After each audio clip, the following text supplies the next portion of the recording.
Je m'appelle Cole et je suis mariée depuis 6 ans. J'ai toujours eu un don pour bricoler et créer des choses, et il s'est avéré que beaucoup de gens étaient intéressés par ce que j'ai créé. J'ai même déposé quelques brevets pour quelques gadgets astucieux. Lorsque j'ai vendu ces brevets, j'ai décidé de jouer la carte de la sécurité et j'ai mis l'argent dans un fonds fiducie jusqu'à ce que je puisse déterminer mon prochain mouvement. À l'époque, j'avais 22 ans, j'avais récemment terminé mon service de 3 ans dans l'armée en tant que technicien de réparation d'équipement médical. C'est pendant mon séjour dans l'armée que j'ai découvert mon amour pour le travail et la réparation d'équipements. Alors, pendant la journée, j'ai décroché un emploi de réparation d'équipements de boulangerie dans une boulangerie de gros, et le soir, je frappais les livres, poursuivant mon diplôme en génie électrique. En plus de tout cela, je sortais occasionnellement avec quelques dames de mes jours d'école secondaire, et quelques-unes que j'ai rencontrées après avoir quitté l'armée. Un vendredi soir, je me suis retrouvée dans un bar local, en sirotant une bière et en observant la scène. Par chance, j'ai aperçu l'un de mes collègues assis dans un booth avec quelques autres dames. Puisque le bar était bondé, j'ai rassemblé mon courage pour demander si je pouvais me joindre à eux. Après avoir obtenu l'approbation de tout le monde, je me suis installée dans le booth et je me suis présentée à Joanne, qui m'a présentée à ses compagnes de booth, Sandra et Carole. Sandra m'a immédiatement attiré l'œil, mais Carole ne m'a pas plu. Ce n'est pas qu'elle m'agaçait, nous n'avions tout simplement pas cette connexion. Elle n'était pas méchante ou quoi que ce soit, nous n'avions tout simplement pas cette chimie. Sandra s'est gentiment déplacée pour que je puisse m'asseoir à côté d'elle dans le booth, et Joanne et moi avons rattrapé notre retard sur nos vies en dehors du travail. J'ai essayé de démarrer une conversation avec Carole, mais il semblait que nous parlions des langues différentes. Nous ne pouvions tout simplement pas sembler trouver un terrain d'entente. Sandra était complètement absorbée pendant que j'essayais de me mieux d'engager Carole dans une conversation. Cependant, il est devenu évident que mes efforts étaient vains. Sandra m'a ensuite demandé de me déplacer afin qu'elle puisse utiliser les toilettes. Tout à coup, je me suis retrouvée seule dans la cabine alors que les dames se réunissaient pour une réunion du comité. Au moins, elles m'ont confié la tâche de surveiller leur sac à main. Une fois la réunion terminée, Joanne est revenue et a rapidement rassemblé ses affaires et celles de Carole. Elle nous a informés, Sandra et moi, que Carole ne se sentait pas bien et qu'elle l'emmenait chez elle. Cela m'a laissée seule avec Sandra, créant une atmosphère inconfortable pendant quelques instants. Je lui ai demandé si elle voulait partir ou si je devrais partir. Elle a refusé les deux options et m'a remercié d'avoir essayé de converser avec Carole. Il s'est avéré que Carole avait découvert que son fiancé la trompait avec une ex-petite amie, ce qui avait refroidi son humeur pour la soirée. Comme si nous étions les seules personnes présentes dans l'ensemble de l'endroit, Sandra et moi avons conversé après quelques heures remplies de bière et de pizza. Je suis parvenue à la convaincre de me donner son numéro de téléphone, en promettant de l'appeler. En nous préparant à partir, je lui ai proposé de l'emmener, mais elle a refusé car elle avait sa propre voiture garée là. Le lendemain, je l'ai appelée et nous avons organisé un rendez-vous pour le week-end suivant. Nous sommes allés à une pièce de théâtre dans un théâtre local, ce qui s'est avéré être la première expérience en direct de Sandra. Elle est devenue instantanément une fan. Après la pièce, nous avons dîné ensemble, ce qui était agréable et a conduit à d'autres rendez-vous. Nous sommes finalement devenus exclusifs et avons commencé à sortir ensemble jusqu'à ce que je termine mon diplôme. J'ai obtenu un emploi en tant qu'assistant ingénieur dans une entreprise de sous-traitance électrique locale et j'ai demandé à Sandra de m'épouser. Elle a accepté avec joie. 18 mois plus tard, nous nous sommes mariés. Carole a servi de demoiselle d'honneur, tandis qu'elle était demoiselle d'honneur. C'était un magnifique mariage, et la réception était remplie de joie et de rire. Je l'ai déjà mentionné, mais je suis toujours un bricoleur depuis mes jours de lycée. J'ai même obtenu quelques brevets de boulangerie et d'équipements de restaurant commercial appréciés par l'industrie. Pour tout gérer, j'ai créé ma propre entreprise en travaillant comme ingénieur électricien en génie civil. Je m'assurais que tout l'argent allait dans un compte d'entreprise, alors j'avais quelque chose qui était à moi. Grâce à l'entreprise, j'ai réussi à acheter la maison que nous louions. Les choses se passaient vraiment bien pendant environ 3 ans. J'ai été promu ingénieur en chef sur un grand projet de construction, et Sandra a trouvé un nouveau travail dans le quartier. Elle a cru que puisque nous étions financièrement stables, c'était le moment idéal pour fonder une famille. Nous avons tout essayé pour la mettre enceinte, mais rien ne semblait fonctionner. Après 2 ans, nous sommes finalement allés voir un spécialiste et avons découvert que, en raison d'une blessure que j'avais eue au service, mon compte de sperme était extrêmement faible, et les spermatozoïdes que je produisais n'étaient pas mobiles. Sandra est devenue bouleversée et notre vie sexuelle s'est arrêtée. C'était comme si quelqu'un avait retourné un interrupteur. J'ai toléré cela pendant environ 7 mois, mais j'ai finalement atteint mon point de rupture. Je me suis assis avec elle et lui ai dit, « Je déménage. Il est clair que tu ne veux plus d'intimité avec moi. Ce n'est pas ma faute que je sois infertile. Si avoir des enfants est plus important pour toi que notre vie ensemble, peut-être devrions-nous envisager le divorce. » Elle a commencé à pleurer, disant qu'elle ne voulait pas le divorce et qu'elle ne voulait pas que je parte, qu'elle est juste si déçue que nous n'aurons pas d'enfants et qu'elle a oublié à quel point je comptais pour elle et qu'elle essaierait de s'améliorer. Je lui ai répondu, cela ne résoudra pas nos problèmes. Vos tentatives pour être meilleures sont tout aussi problématiques. C'est tout aussi problématique que ce que nous traversons actuellement. Je ne veux pas que tu essaies, je veux que tu aies vraiment envie de t'améliorer. Je ne serai pas loin, et si tu as jamais besoin de quoi que ce soit, tu peux toujours m'appeler. Je suggère que nous cherchions un conseiller conjugal. Si tu n'es pas ouvert à cela, alors tu devrais envisager de suivre une thérapie toi-même. Je t'aime avec tout mon cœur, et je ne pars pas juste parce que nous n'avons pas été intimes. Mais je ne peux pas supporter d'être près de toi quand ta douleur me cause tant de tourments. J'ai fini de parler. Elle resta un moment silencieuse avant de demander, « Où iras-tu? Que seras-tu? Quand reviendras-tu? Comment sauras-tu si je m'améliore? S'il te plaît, ne pars pas. » Pour répondre à tes questions, je serai toujours dans la ville. Je continuerai à travailler, et je ne t'abandonnerai pas parce que je t'aime. Cependant, j'ai besoin de prendre un peu de temps pour moi. Ta douleur me fait si mal que j'ai peur qu'elle ne se transforme en colère. Ma mère m'a offert un endroit où rester dans l'appartement au-dessus de son garage, et tes parents t'ont offert un appartement dans leur immeuble. Je ne serai pas loin. S'il te plaît, cherche de l'aide. Je ne peux pas supporter la douleur que tu me causes. Je reviendrai quand je pourrai voir que tu m'aimes assez pour ne pas frémir quand je te touche. Elle a baissé la tête, a pleuré et a soudainement rugi contre moi. D'accord. Side type. Par quand les choses se compliquent. Va-t'en. Side type. Je consulterai un avocat avant de voir un maudit thérapeute. Va-t'en. Ces mots sont venus d'une femme qui n'aurait même pas dit un gros mot. J'ai été pris au dépourvu. Je me suis levée, j'ai marché jusqu'à la chambre à coucher et j'ai commencé à ranger mes affaires. Des larmes ont coulé sur son visage alors que je rangeais. J'ai chargé ma voiture et j'ai connecté la petite remorque que nous utilisions pour le camping. Il n'était même pas proche d'être plein, mais j'espérais ne pas être parti trop longtemps. J'ai conduit pendant environ 20 minutes jusqu'à la maison de ma mère et j'ai commencé à décharger. Après quelques heures, ma mère est montée me voir et m'a dit que Sandra était au téléphone. Je lui ai dit de bien vouloir prendre un message ou de lui demander de m'appeler sur mon téléphone portable, que je ne pense pas être prêt pour plus après cette dernière dispute. J'ai dit, « Maman, je suis désolée que tu sois au milieu de ça. Je aime Sandra tellement, mais ça devient si difficile d'obtenir un simple baiser d'elle. Je ne sais pas si vous voulez l'entendre, mais nous ne sommes pas intimes depuis que j'ai découvert que je suis incapable d'avoir des enfants. Sandra veut une famille, et j'ai même proposé de divorcer si cela la rendrait heureuse. Je suis perdue et je ne sais pas quoi faire. J'espère que le fait de déménager la choquera assez pour qu'elle réalise la douleur qu'elle cause. Si ce n'est pas le cas, je resterai peut-être ici pendant un certain temps. » J'ai dit bonne nuit à ma mère et je suis allée me coucher. Le lendemain, 2 policiers se sont présentés sur le chantier de construction et ont demandé à me parler. Ils ont dit qu'ils suivaient une affaire de cambriolage dans ma maison l'année précédente. J'ai été choquée. Ils ont expliqué qu'une personne avait tenté de cambrioler ma maison par la fenêtre du sous-sol vers 3 heures du matin.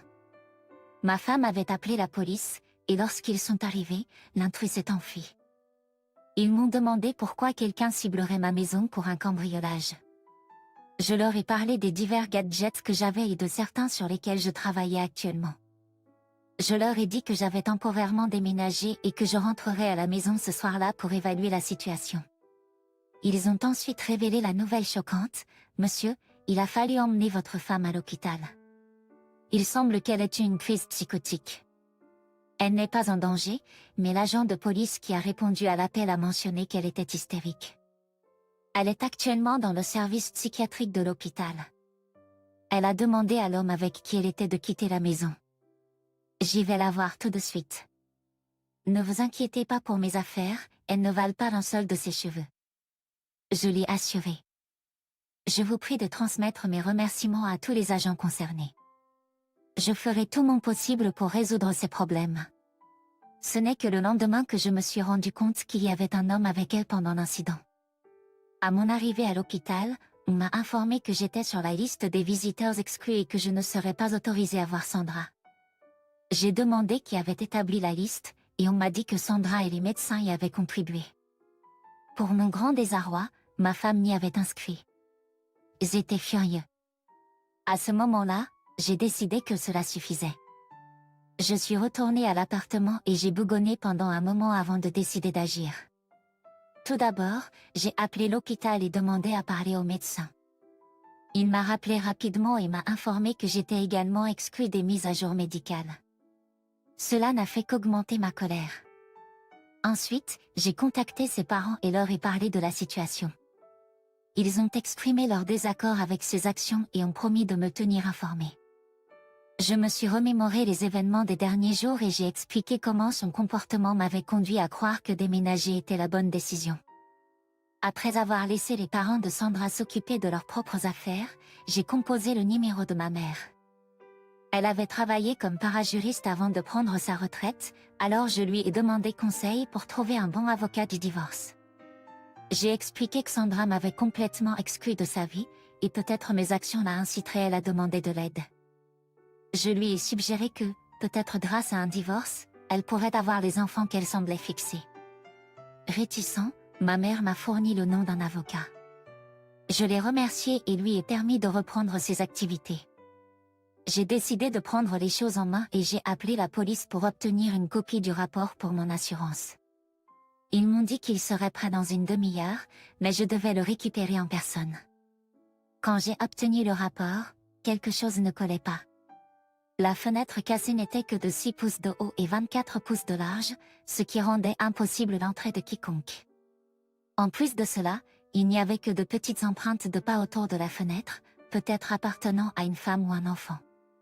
Et pour rendre les choses encore plus étranges, il y avait une autre personne dans la maison nommée John qui était habillé en robe à 3 heures du matin avec Sandra. Le nom de John m'a fait sonner une cloche, mais je ne pouvais pas tout à fait placer où je l'avais entendu auparavant. Selon le rapport, ni Sandra ni John n'ont vu qui a tenté de s'introduire, mais Sandra était vraiment bouleversée que leur nom soit dans le rapport de police. Soudain, ça a fait tilt. Je me suis souvenu que John était un associé aux ventes chez elle, où je l'avais rencontré une fois auparavant. J'ai également rappelé que sa femme était la propriétaire de l'entreprise. Que diable faisait-il dans ma maison à une heure aussi étrange? Le lendemain, j'ai appelé l'avocat, m'attendant à un homme, mais il s'est avéré qu'il s'agissait d'une femme. J'ai pris rendez-vous avec elle plus tard dans la journée. J'ai ensuite appelé mon lieu de travail et informé qu'elle pouvait gérer tout pendant que je prenais le reste de la semaine comme congé personnel. Mon patron a immédiatement appelé, insistant pour que je vienne travailler tout de suite. Je lui ai expliqué la situation d'urgence, et il m'a accordé un congé. À mon arrivée au bureau de l'avocat, j'ai demandé une procédure de divorce et une action en justice contre le bureau où Sandra et John travaillaient.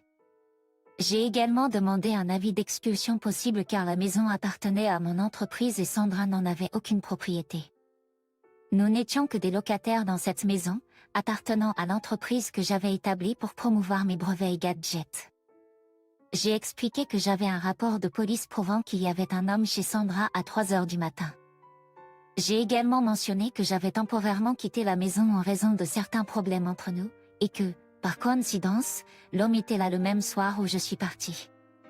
Elle m'a informé que Sandra était actuellement en congé forcé à l'hôpital, couvert par mon assurance. Elle a dit qu'elle lèverait le blocage des informations médicales seulement si je l'autorisais à payer. Elle a ensuite suggéré que je revienne immédiatement dans la maison. Elle m'a également conseillé de contacter la banque pour fixer des limites de retrait sur tous les comptes joints et d'annuler toutes les cartes jointes de retrait d'espèces. Après avoir réglé toutes les affaires bancaires, je suis retournée à la maison et j'ai découvert John en essayant d'entrer. J'ai garé ma voiture dans l'allée, bloquant son chemin, et il a commencé à s'approcher de moi.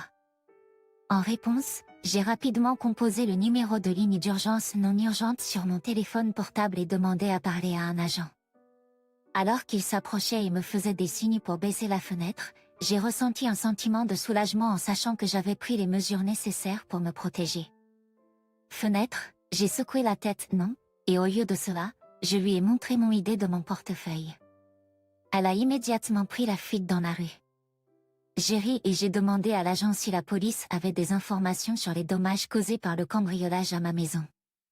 Ils m'ont informé que les seuls dommages étaient une fenêtre cassée causée par un voisin ivre qui s'était égaré dans l'allée. Elle a heurté la fenêtre lorsque sa clé n'a pas fonctionné sur la porte. Et puis elle s'est enfuie. Donc, le jour suivant, elle a appelé le poste de police et a promis de payer pour les dégâts. J'ai pénétré dans la maison et suis entrée dans ce qui était notre chambre à coucher, pour découvrir des vêtements d'homme dans les tiroirs du commode que j'avais précédemment vidés. J'ai fouillé dans tous les placards et tiroirs, récupérant les vêtements qui ne m'appartenaient pas. Avec un tas en main, je suis sortie dans le garage où nous avions notre incinérateur secret, totalement illégal. Espérant le retour de John, j'ai laissé la porte de garage grande ouverte. Et comme par magie, au moment où je jetais la dernière charge dans le brasier, il est apparu. Un sourire s'est glissé sur mon visage alors qu'il s'approchait de la porte.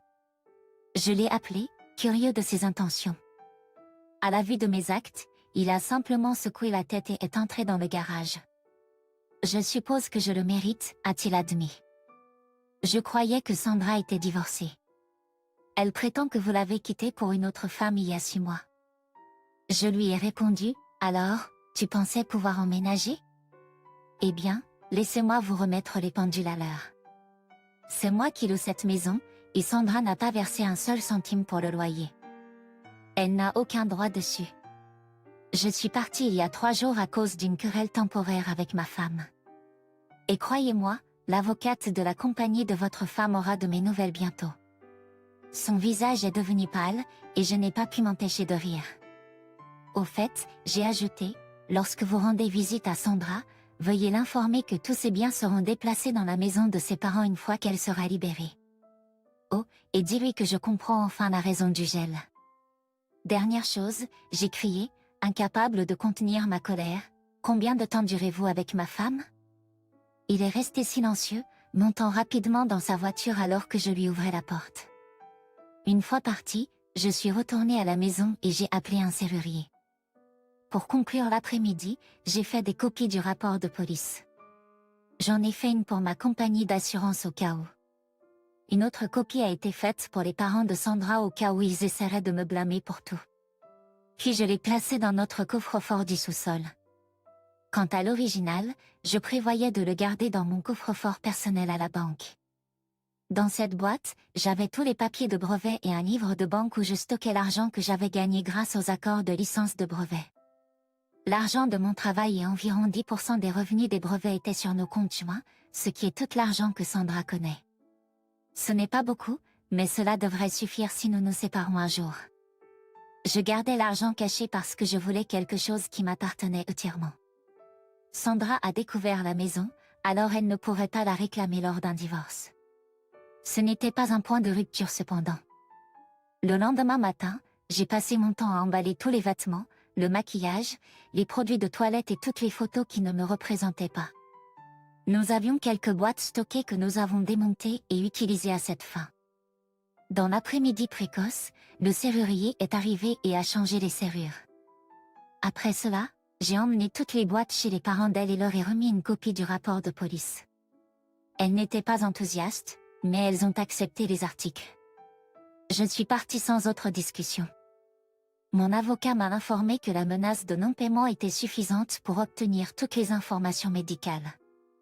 Il s'avère que Sandra était enceinte d'environ 6 semaines et a paniqué lorsqu'elle a réalisé que la police trouverait John au domicile pendant cette période. Elle a même crié sur les officiers qui sont venus enquêter sur le cambriolage. Finalement, elle a commencé à crier et à pleurer de manière incontrôlable.